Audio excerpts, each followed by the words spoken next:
Wham! Donna was shoved hard into the arms room door by the War Mother. The War Mother turned to a guard accompanying them and shouted, "Arm this one and send her to the rail cars." The guard bowed. "Yes, War Mother." The den they were in was massive. Beautiful architecture and marble floors lined every room and hallway. This was a personal den. Underground dens were only available to those of high status, and one of this size only belonged to one of high birth. It surprised Donna that a highborn allowed their personal home to be inhabited by low-born warriors and workers. Only guard and personal attendants were allowed to set foot into hallowed grounds. Everyone else lived on the surface, enduring the elements and foraging for food, unless you were taken to please them. But she supposed it was due to the invasion. The den had extensive modifications made to accommodate its new purpose. A crude training center was even constructed on the surface. This one even had its own personal rail cars that led to the colony's capital, and it intersected with the main highway that was only a few dozen kilometers away. The city spanned for hundreds of kilometers, its districts segregated by wealth or status, and vines covered all their buildings. The only common features were the giant vine-wrapped obelisks. Donna's home was beautiful. Mist crept through the streets, feeding the green life that wrapped itself around every stationary object. Massive, glorious temples were found in every district, and each was luxurious and had obelisks that almost pierced the skies. But with everyone she cared about gone, the thought of saving that city from the Imperials rang hollow. She knew they wanted the orbital and anti-aircraft weapons that this city contained. Donna vividly remembered walking with her egg brother San when those terrible guns rose. Their terrifying sounds and the blinding lights. It burned the air away and any poor souls that happened to be near it as they tore through the sky. Donna's thoughts were broken by the rough guard shoving a small plasma caster into her hands. She looked up at him in surprise when he said, "Come, sister. The War Mother is harsh and our overlord cruel, but we do what we must." The guard grabbed her arm and pulled her along. "Come. The rail cars are full of soldiers. We reinforce the highway. The Imperials will not break us." Donna, being pulled along, questioned, "Why must we serve and die for beings that hate us?" They stopped in the middle of the hallway and seemed to think about the question. The moment only lasted a few seconds until he started walking again, pulling her. "Our ways are as old as our people. I do not know why, but I know we must," he chided. He looked at her in almost concern. "Do not speak of this again, sister. Other ears are less tolerant than mine." When they made their way to the rail cars, she was in awe at what she saw. Thousands, if not tens of thousands of soldiers waiting for their turn to board the makeshift, but massive flat cars attached to a luxurious rail car. Donna felt as if she was watching her life in the third person, as if it was being controlled by someone or something. Then it dawned on her. Nothing had been of her choosing or will. From being a grower to being conscripted, from running away from that terrible battle, and now she was being told to die somewhere else instead. The last thousands of Kong fighters filled in the last flat rail car as it rolled into place. The spacing was tight, but with a bit of work they could all fit. The guard that escorted her had begun pushing against the crowd to make room for them. He started yelling orders to fill in any unused spaces as he pushed against them. Donna was finally able to walk onto the flat car with barely any room to spare. She kept silent as the guard still pushed at the crowd, trying to make a little more room. The light on a pillar in the middle of the flat car shined green, letting everyone know it was departing. And it was at that moment Donna decided to make her very first decision. She took a step forward, her foot going over the gap between the flat car and the platform. She turned around to see the guard staring at her in disbelief. He opened his mouth and reached out when the car lurched and sped away. Donna kept her gaze forward, staring at the cars full of her people streaming past her. Thousands of poor souls, both warrior and worker, going towards the front line. She felt as if nothing was real. This was all but a weird dream. She turned and started making her way into the hallway. The walls of the den were ethereal. It was covered in elegant masonry. 2 carved serpents of legend seemed to flow down the hall, their vicious heads protruding out of the opening. Donna was just now admiring the beauty and design. This den belonged to someone very important. She didn't know how long she had been walking through these winding halls. No one seemed to bother her. They were racing to do their own tasks. She finally noticed she stopped at a door, and it surprised her who it belonged to. The War Mother's personal office. She enforced the rules and was the Overlord's judge, jury, and sometimes executioner. When did she get here? She wondered. Why was she here? Donna didn't feel like she was in control. She wouldn't be here if she was. Would she? Donna didn't know anymore. However, she could hear noises coming from within. There was someone else in there too. Who else was in there? I hope they weren't in trouble like she was. Donna stood outside of that door for 5 minutes, just staring at the ornate decorations of the door, more beautifully crafted serpents. Donna didn't know when, but the door was opened. Ah, she should have guessed as much. She'd seen this scene several times when she was walking through the halls of this den. It happened to countless workers and warriors here, and it happened to herself. The War Mother was being taken by the Overlord. Donna wanted to feel sorry for the War Mother, but if she was honest, she didn't feel anything at all. She stood there staring. They didn't seem to notice until the Overlord looked over his shoulder. You! What are you doing here? The Overlord seemed to sneer. Donna was cursing and screaming at herself. Why did she do that? Why isn't she running? But her body just stood there, that blank expression on her face. The War Mother managed to slip away from his grasp and looked at her. You! My Eminence, I will punish her! The Overlord grabbed her by the throat and screamed in rage. You have failed me for the last time! Their voices didn't reach Donna. Nothing did.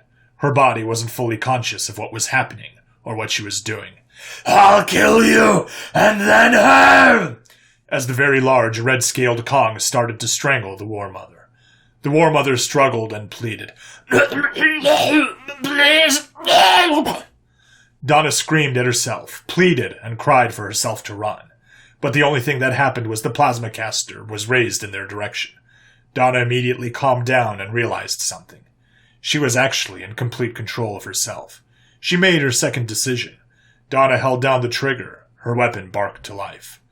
Both the War Mother and Overlord had white-hot plasma rip into their bodies, shredding them apart. Donna didn't know it, but she was screaming as she kept firing. Even as the bodies remained still, only jerking from plasma bolts cutting through them. She eventually quieted down. The whine of the overheated plasma caster in her hand remained the only sound in the room. What have I done? She said to herself, falling against the wall. She wanted to blame someone else for such a horrible act. She wanted to tell herself it wasn't her. She wasn't in control. But it was her decision. She finally heard the shouting coming from down the hall. She had to act fast. She made her third decision. She had to flee. Stop! A voice yelled. Donna ran. She ran as a group of guards rounded the corner. They looked inside the room and yelled. Half the guards gave chase in her direction. Donna knew how to get outside from here. She'd been down this route several times when cleaning it. She cut corners and pushed down people as she bolted through the den, but she was weakened by the torture and starvation. Finally, after a minute of running, she found the exit. Did I lose them? She thought to herself. Her hopes were dashed when she heard yelling. Get her! Murder her! Donna took back off. She could finally see the light from the half-open door. A guard was standing in the way. What are you doing? She blew into them, knocking them both down. When they both hit the ground, he tried to grab her, but she clawed and bit at his hand to release his grip. Yelping in pain, he let go, and Donna shot past him into the dense jungle. The demons! They didn't wear bright armor. Donna continued to run as she started taking off the bright red plating, leaving a trail through the forest. She only slowed when stripping off another piece. She killed the Overlord and the War Mother! A shrill scream echoed through the forest. It was then bolts of plasma started to fly in the direction she ran in. Donna made her fourth decision. She had to live. She was the last of her clutch. She dodged and weaved, jumping over large roots and sliding down small hills, as searing flames slammed into trees around her. Her adrenaline kept pumping. She didn't know she could run like this. It wasn't until a bolt pierced her leg that she stumbled and fell face first into the ground. She couldn't die. San would never forgive her. Donna got back up and started to hobble away, trying to get as much distance as she could. She had to try. The yelling was closer, and the bolts were more accurate. Donna finally collapsed from pain and exhaustion. She tried crawling away, but the yelling was now nearly on top of her. She laid there and buried her head in the ground, weeping. Her only regret. Son, I'm sorry. She whimpered and closed her eyes. It was then that her pursuers finally rushed into the clearing she fell in. Traitor! Coward! Donna laid there, and she couldn't accept this. She had to run. She had to live. for her War Master and for her egg brother. She didn't have to run from the demons or the Imperials, but her own kind. Then came that terrible sound, the sound that ended all life. She kept her eyes closed as the world around her erupted into screaming and gunfire. Quiet spread over the forest, only moaning. Then that terrible noise that ended the suffering. Crack! A voice was silenced. Crack! And another. Crack! She waited for her turn, her head still buried in the dirt and her eyes tightly shut. Crack! Am I dead? Donna wondered and turned her head over. She opened her eyes, and there she saw what the demons looked like. They surrounded her, their weapons pointed at her and moving closer in a methodical manner. These were not demons of legend. They were men with green faces. And the last thing she saw was the butt of a weapon coming down on her head. Elitaria eked out as the wind was knocked out of her. This was the only instance where she was overjoyed to be violently tackled by a human. The gunship slammed just where her upper body should have been, splintering the trees as it rolled down the tree line. No! She heard Liliandra screech. Elitaria looked over, gasping for air, trying to figure out what just happened. Almost half her squad and her squad leader, smeared across the ground and trees. The gunship's tail was sticking out of the tree line. Its missiles and rockets spread precariously around the wreckage, and its cockpit was still smoldering. The female human that tackled her got up and ran with her partner to the crash site. Once they got close, they noticed the smoldering hole in the heavily reinforced windowless cockpit. They finally found the emergency access lever. One of them grabbed it and pulled an entire armored panel, its screen flickering as it hit the floor. She looked to grab the pilot in command, but she noticed there wasn't anything left to grab. Of both pilots. Fuck! The man yelled in anger. The female human yelled into her radio. Darkstar, this is Goblin! We have a bird down! Both pilots are dead! Elitaria was in shock. She sat there staring at what was once a battle-hardened warrior that saved her life, more times than she could count. And he was just squashed. Liliandra ran up to help her up, but she was equally as hysterical. Oh, Emperor! They're dead! What do we do? Elitaria couldn't control her breathing. Everything was starting to slow down as she was beginning to tunnel vision. She knew Liliandra was shaking and screaming at her, but it felt like it was happening to someone else, and she was just watching. She looked over back to the battlefield, through the trees, and saw the vehicle she just arrived in hit by a missile. She could see every detail, the wires that were falling after the explosion.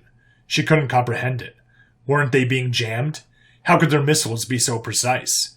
An Uvil dragged a poor Tari and was hit in the back by a heavy plasma caster, completely removing his upper torso and ending the Tari he was dragging. Elitaria! Please! I don't want to die! Liliandra screamed as Elitaria's helmet was pulled off of her head. Everything came back and hit her at once. We need to get to Sergeant Scalation. She finally managed to organize herself enough to say something coherent. She didn't know if this was the right choice, but it was the only thing she could think of. She finally got up and got her helmet back on, and noticed the humans were shooting at something in the forest. She immediately scrambled for her gun. If one person was shooting, everyone needed to be. Fan out and take cover! They must be close! Elitaria screamed at what was left of her squad. All 8 of them reacted and took positions by trees or oversized roots. It turned out that was the correct tactical decision. There were several figures just tens of meters away. Open fire! She bellowed, holding down the trigger and letting a full burst rip into a scourge as it was running into another position. These were much smaller than normal, but that didn't stop her from letting loose hell. Her entire squad tore into them from cover as their aggressors tried to close the distance, shooting wildly at them. Where were they coming from? These weren't the usual well-trained Scourge warriors that were used to fighting.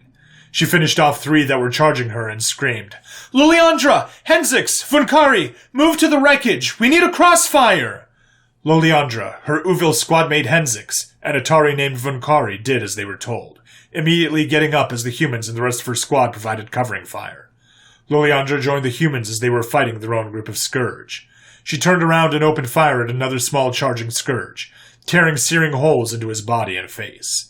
Then the human next to her turned his weapon in her direction and started firing his terrifyingly loud weapon. She flinched in reaction and fell down. She wasn't dead or in pain, so he didn't shoot her. She turned around to see Henzix had the face-plating helmet pierced by one clawed hand, and another clawed hand was in his throat. He squirmed, gurgling, as the nearly headless scourge was still on top of him, and its claws were still in his throat. She ran to him, pushing off the scourge and putting her hands to his neck as he struggled. Henzix! No! She kept pressure on, but was soon pulled away by a human. He's basically dead. Pick up your weapon before we end up like that too, he yelled. Loliandra was pulled back behind the nose of the aircraft, as another scourge popped his head out with his weapon trained on them. She was just half a second from death. Searing holes filled her dying comrade as she slammed into the wreckage.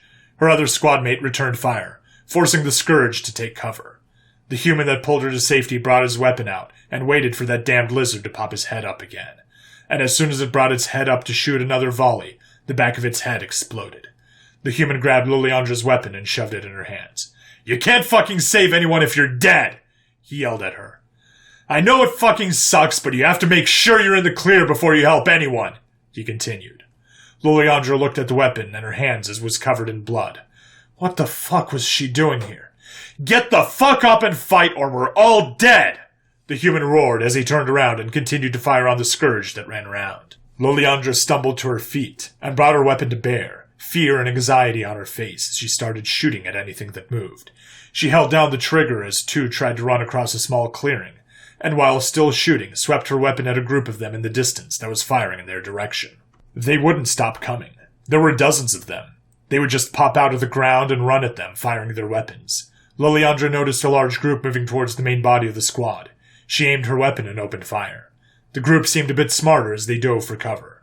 She yelled out, "There's a group of them trying to push my squad just beyond the clearing!" She opened up another burst to keep their heads down. "I have them pinned down!" The female looked over at her, followed the line of her bolts of plasma as they slammed near a depression. She pulled a pin of a grenade and almost perfectly threw it through the gap in the branches. "Boom!" Screams came from the depression as the human pulled two more pins of grenades and threw them in quick succession. "Boom! Boom!" "There. Fuckers should be dead," she said in a monotone voice as she went back to shoot at her sector. Loliandra stared in shock. How did they throw that so precisely? There was a lull in the fighting, and the only thing that she could hear was the moaning and whimpering of the wounded and dying. Loliandra looked at the male human that gave her instructions. What do we do now?" The human looked at her, put his hands on his head, and then yelled to his partner. "Carol, I need you to get back to the battalion commander or whoever the fuck is still alive and coordinate fire support." The human named Carol looked at him like he was stupid. "And leave you here, Khalid? Are you fucking high?" The human named Khalid went back to scanning for targets as the jungle was a cacophony of weapons fire, and the open road behind him was constant explosions. "I'm going to provide fire support in the jungle. You need to coordinate with the new battalions coming in. If you don't get a handle on either, we're fucking dead. Stop being a stubborn asshole for once and listen to me," Khalid yelled. Carol grabbed her head and yelled, "Ah, God damn it, fine!" She got up and turned around before she sprinted into the open. "I knew you'd get me killed!"